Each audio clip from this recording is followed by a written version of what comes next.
We're coming along quite well. We're getting the keel seal out the rest of the way today. We've begun to see a little bit of water coming out of the front here. So that's drying out now. I'll give you a little bit of background on this boat. This boat was built from the 1980s until a few years ago. One guy built this whole boat up from the ground up by himself with the help of some friends. He wasn't able to finish it because he had some health issues. Basically, our boat is 30 years old, but it never sailed. So it doesn't even have some of the rigging that we need to actually make it a sailboat. So we do have the masts and everything, but we don't really have any winches installed. So now our task is to finish the sailboat, get the rigging complete, and sail around the world and complete the dream. Me and Eleanor are going to continue to work on the keel seal, which has really been a pain in the butt.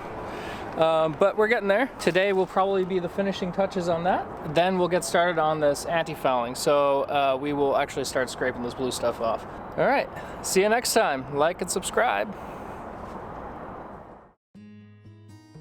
Mahalo's story all began with the dream of sailing around the world with the entire family. Tony Lehman bought the plans in the early 1980s from a unique boat builder, RFK Boat Building, led by the late Almut Pfleger. They pioneered a new sandwich construction using plastic pipes instead of wood core, resulting in an overall lighter construction. Tony got to work and first constructed an entire barn in his backyard, just to have a place to build the boat. After some time, the work could begin. Progress was slow at times, but imagine constructing a 50-foot boat single-handedly. Not an easy task in even the most experienced hands. 20 years went by, and it was time to demolish the barn around the boat. Imagine the feeling Tony must have had when Mahalo emerged from the darkness of the barn. She was craned onto a flatbed and driven to Duisburg, where Tony continued to work on her, adding a teak deck and other finishing touches. About 2 years later, she was finally put to water, but she was still not ready to sail.